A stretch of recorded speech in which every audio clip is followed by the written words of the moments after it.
is your planet. It's my planet. It's our planet. It's mostly my planet. But on this planet, baby, the Scripples. The Scripples. Planet Hog, baby. Yes, indeed. And I would like to say hello. As always, hello. I hope everybody's enjoying their week.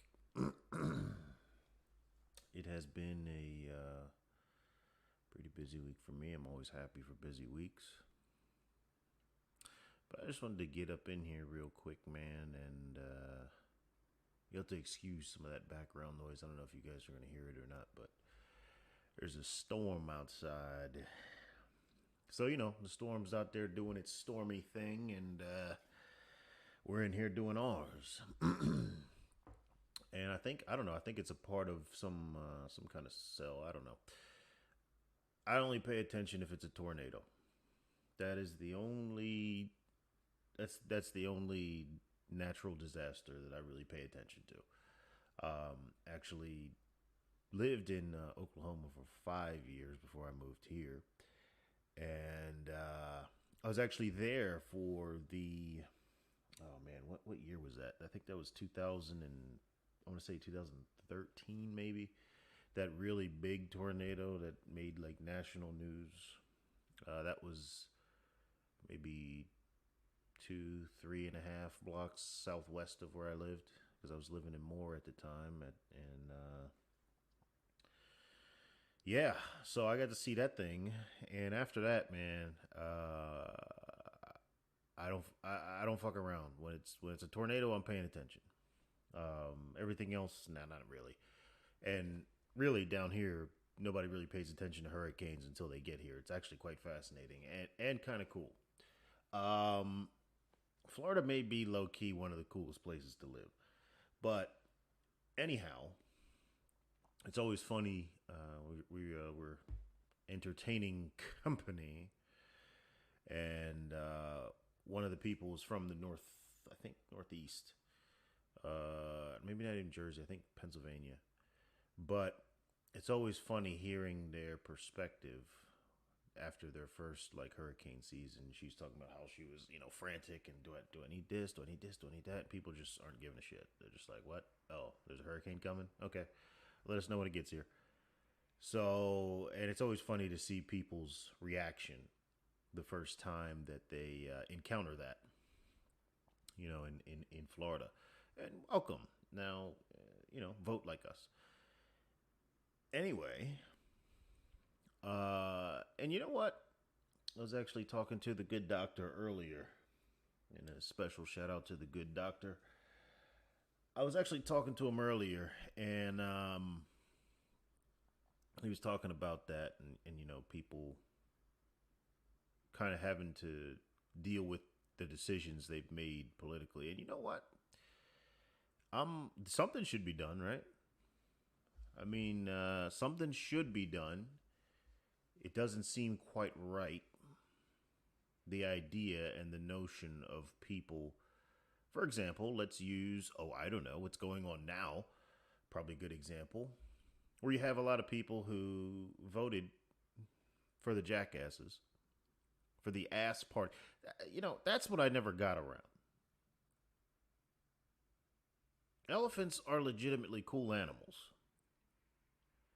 So one person picked an elephant, and then the other group said a donkey, which has never been an animal that people have, like, even in the Bible, they talk shit on donkeys.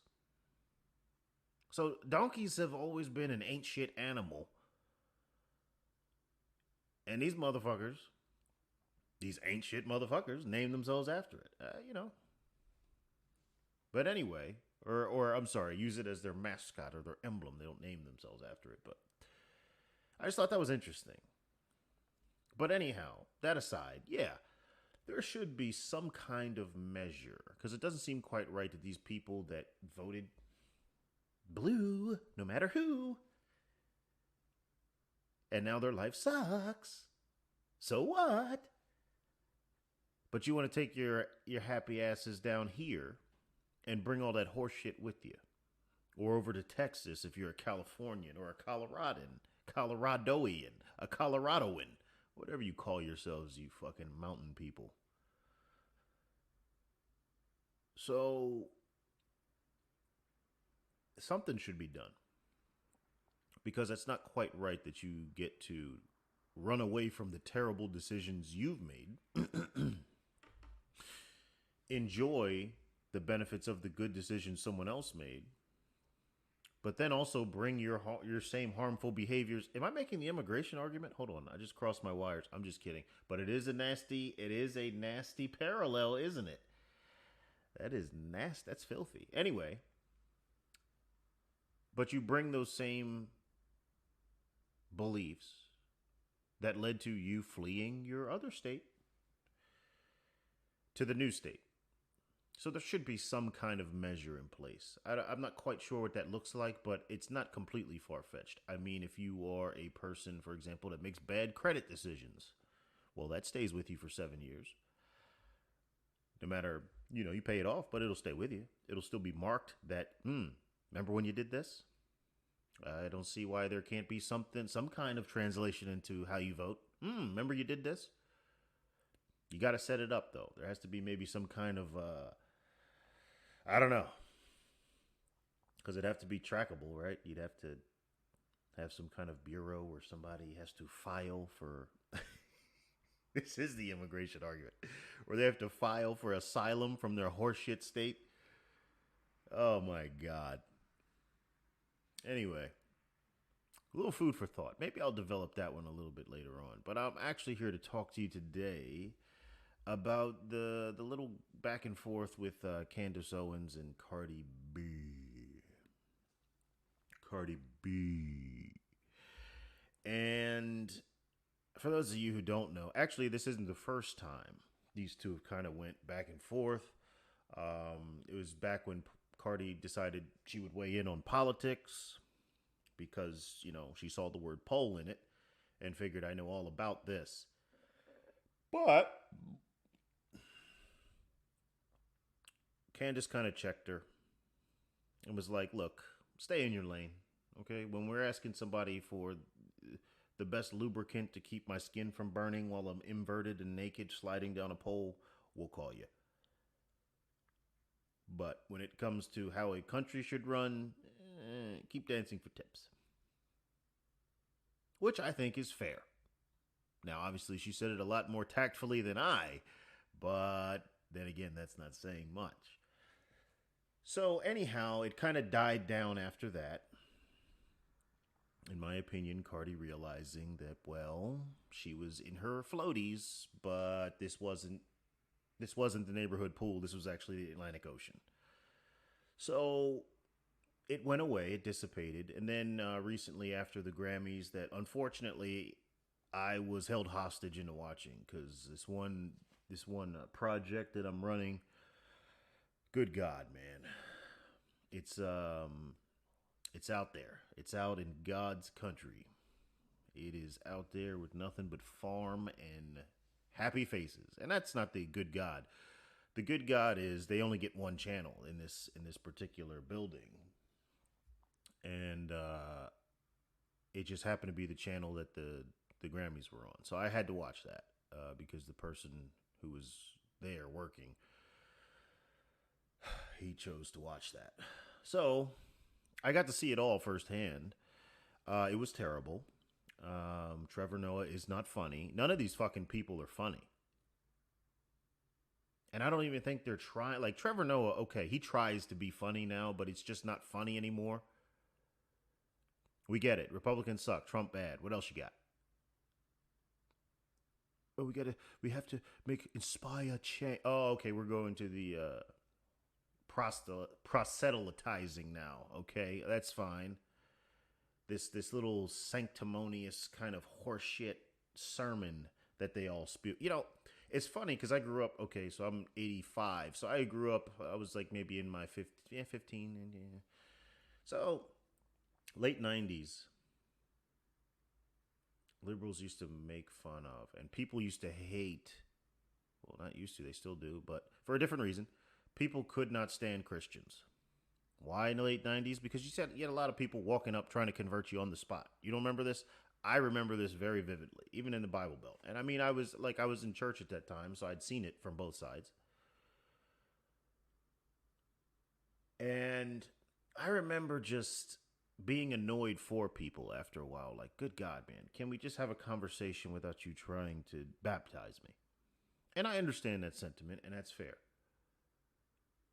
And leading the charge on that and constantly making fun of Christians for doing that and criticizing Christians for doing that were liberals.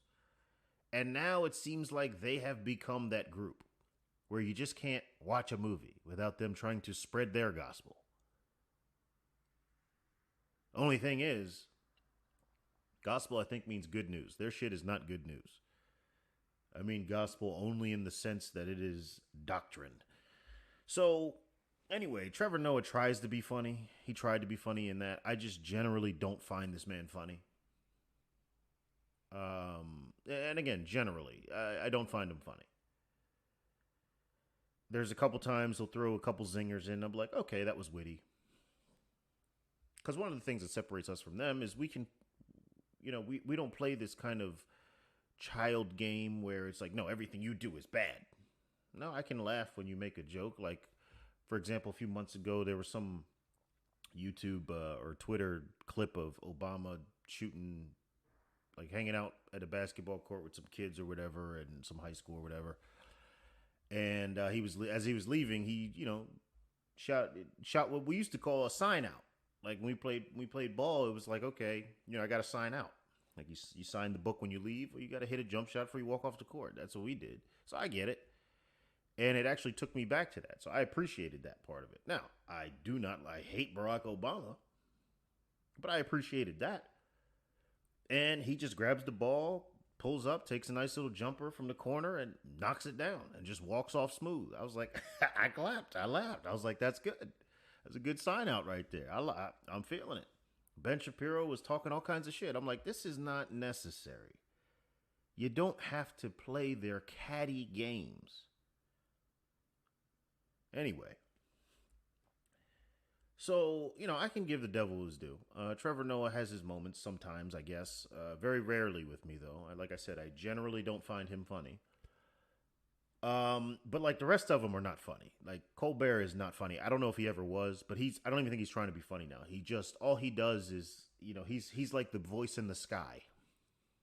He's like in that V for Vendetta movie, that guy that did like the little comedy thing, but really all he was telling you to do was to behave and do what the government says. That's Colbert now. And then they got some other guy, some English guy. I don't even know who he is. That didn't last long. I couldn't look at him. He I don't know if he's like, I don't know. There's a fine line between European and gay. I'll tell you that. There's a very fine line. I've seen it firsthand. It's amazing. I saw it in Sicily, most explicitly, because the women there are gorgeous, and the guys there, I don't get it. And that's where, especially where I was, is where the mafia was created. So I expected, some kind of manly men. These were all like, no, they were not. Anyhow, Cardi B. Candace Owens had some comments for the WAP winning an award, Wet Ass Pussy, for those of you who do not know, which was extolled by Maxine Waters. Let's not, most people don't bring that up. That Maxine Waters applauded that song, which is a hideous thought that we all have to have now. You're welcome. So Candace Owens was, she took umbrage to the nature of that song and the nature of the dance. The dance was very explicit. They were, it kind of had to be, right, with a song entitled Wet Ass Pussy. Like, of course, the dance is going to be, unless it's about, a negligent cat owner that lives in a very rainy area. But it wasn't that. So she took, she took offense to it and was just like, do better. This is bullshit. Paraphrasing here. And then Cardi B kind of chimed in, and they kind of went, well, they went back and forth, and then one of them said something about somebody in his family's gay, which is kind of funny that they can use that as a weapon whenever they want to, and nothing happens. That's why your brother's gay. Wait a minute, you're on the side that says gay's okay, though. And I'll even see gay people that have used this as a weapon. So, okay, like, that's fine.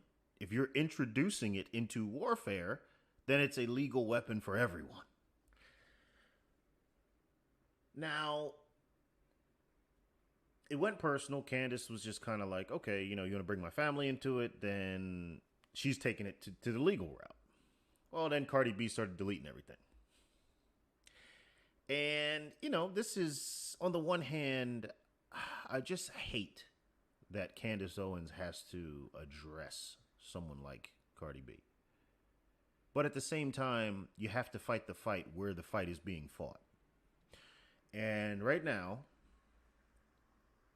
the fight is being fought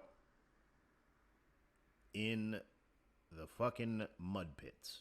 It is being fought in just shitty terrain. It's not good. It's not fucking good. But what kind of prompted this, I guess I was going to weigh in on this anyway, but what really accelerated this was I was on Twitter earlier today, and some asshole, right? Some guys, well, we don't support Candace Owens because she's not of the black community. First of all,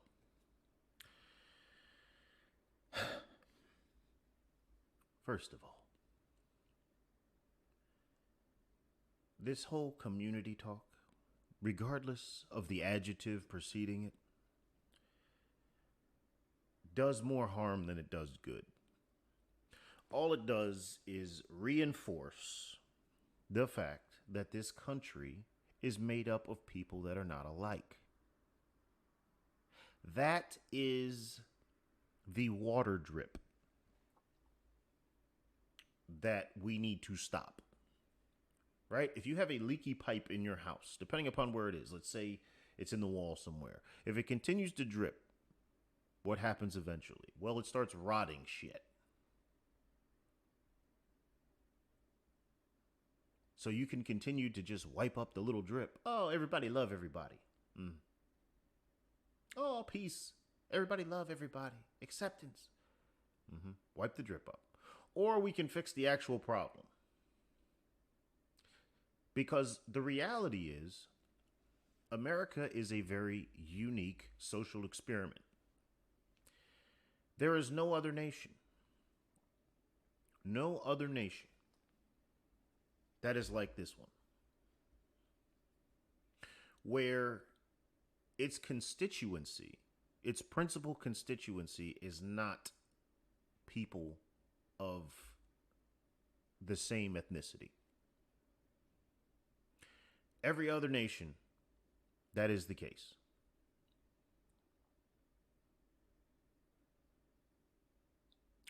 Japan, it's mostly Japanese people there. And they all come from a similar lineage. They can all point to a similar ancestry. This is basically the nation of people that said, fuck that, I'm going to go do my own thing. And it's also the nation of people who are descendants of people who were brought here as slaves. So you have two different dynamics right there. And these two people coexist, well, you should say peacefully. They coexist tenuously in this same place. There is no other nation that's like that.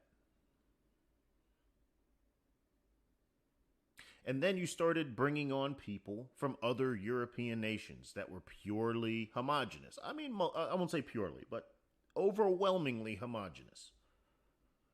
At that time in Italy, there was, Italians. Yeah, you have a couple people from different ethnicities, a small percentage, I should say, not like one or two, but you have a small percentage.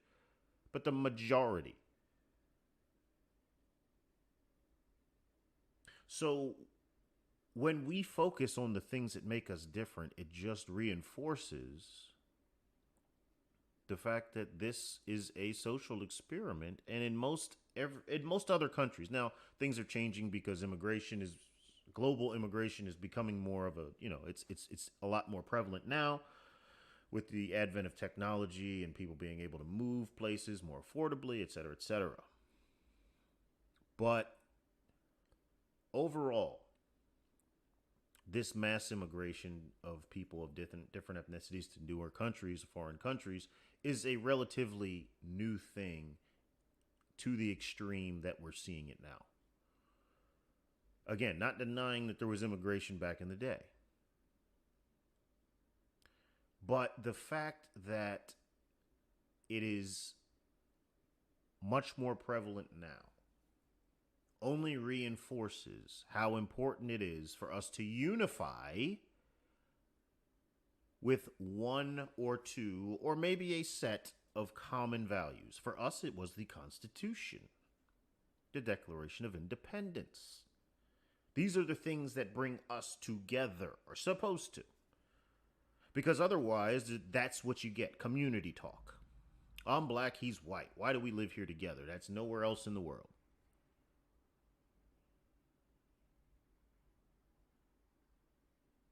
So, and again, you see the same thing in England. You see the same thing.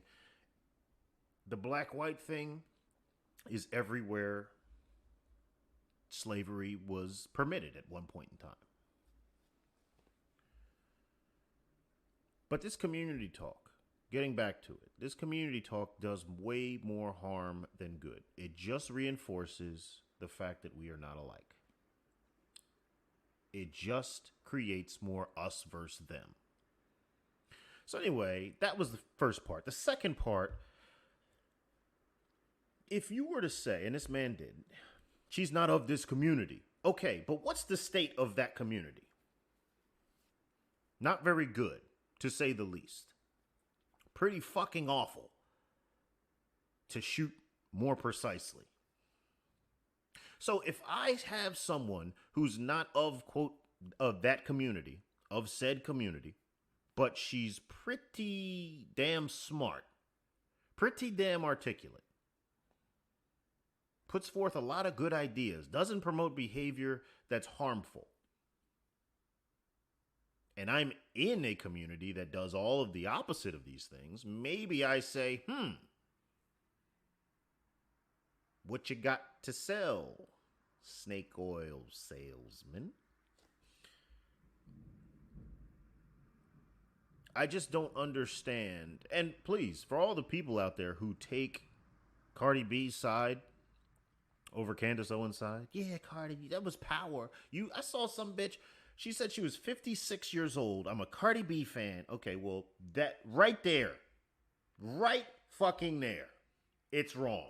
Wrong. X. You're 56. You should not be a Cardi B fan. But to her and to everybody else who says dumb shit like she did, like, oh, I love that you're taking back your sexuality. What the? Like, people just throw words out into the atmosphere and hope it makes sense.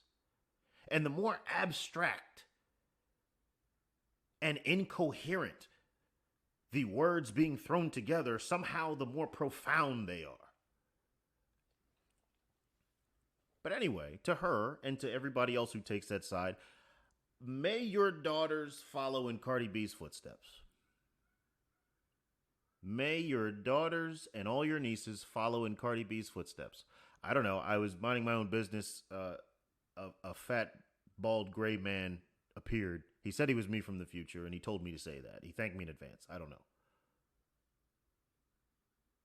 But seriously, for all those people, just ask this question. Which one would you want your daughter, your niece, to emulate? A well-educated, well-spoken, intelligent woman with the balls to have an unpopular opinion and take it public, because black people aren't allowed to agree with white people. Well, excuse me, conservative black people aren't allowed to agree with white people. That's very interesting.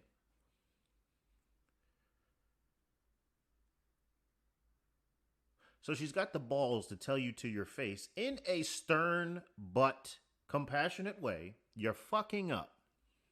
Stop doing this. So would you rather your niece, daughter, granddaughter be her or a whore that led a life of crime for most of her life, engaged in degenerate behavior? Look, I'm not a prude. I've had my fun.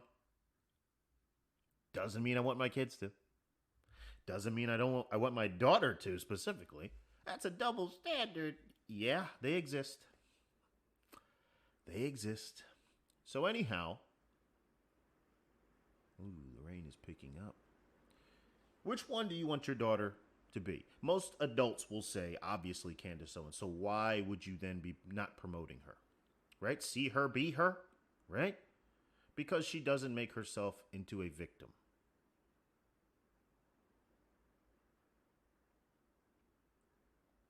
But the fact that, and I'm happy that person said that, because I tweeted him back and I was like, this basically encapsulates why the quote black community is the way it is.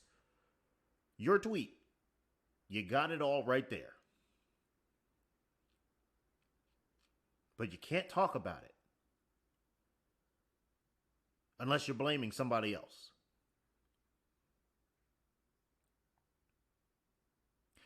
Maybe a little bit more Candace Owens and a little bit less Cardi B. Maybe a little bit more Tom Sowell and a little bit less Ta-Nehisi Coates. Maybe a little bit more Walter Williams. Maybe a little bit less Wendy Williams. Maybe a little bit more Hoover Institution. Maybe a little bit less Breakfast Club. Or keep doing the same stupid shit. Keep promoting the same degenerative, destructive behaviors. And again, not a prude. Listen to rap music. Love old rap music. Hate the new shit. Now, my old starts at around 2010. I think that's where the wheels started to really come off. I can stomach all the way up to 2010 because I still had some people I'd follow. And again, I understand that the behaviors being promoted in these songs is not good. But guess what? I don't do it. Because I have discernment. And if you don't have discernment, it's like alcohol. Please drink responsibly. Well, apply that to everything else. Should be on your rap label, right next to explicit content, parental advisory. Please listen responsibly. Don't actually go out there and kill motherfuckers. And if you feel like you have to, throw this out immediately. Because you're stupid. So, I hate that she has to even lower herself to engage with these imbeciles. But these are the thought leaders that keep getting promoted somehow. Well, we know how, because liberals love that, and this is where my personal war against them was born. A political group with the track record that they have in America, talking about slavery, Democrats, talking about the eugenics movement, Democrats, talking about the idea of racial determination and sterilization. Those were actually called progressive Democrats. All the way to the welfare state, Democrats. All the way to the 94 crime bill, Democrats. So a people that have this history, you can't just trot out a half-white asshole with big ears, call him black, elect him as president, and me forget all of that shit.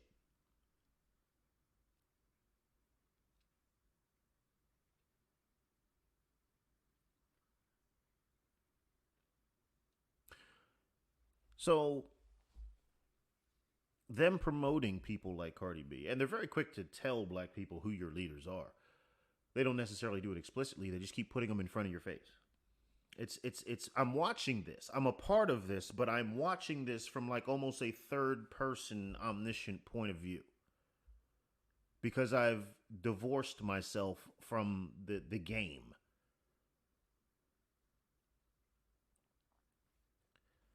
But anyway, I hate that she has to engage with these people because I feel like it lowers her position. This is a wow. And on top of that, you know what? Yeah, you know what? And we're gonna wrap up with this. I had a bone to pick with. This is where you white men piss me the fuck off. Okay, do you know how hard it is to find a conservative, articulate, very good looking, intelligent black woman, and you took her?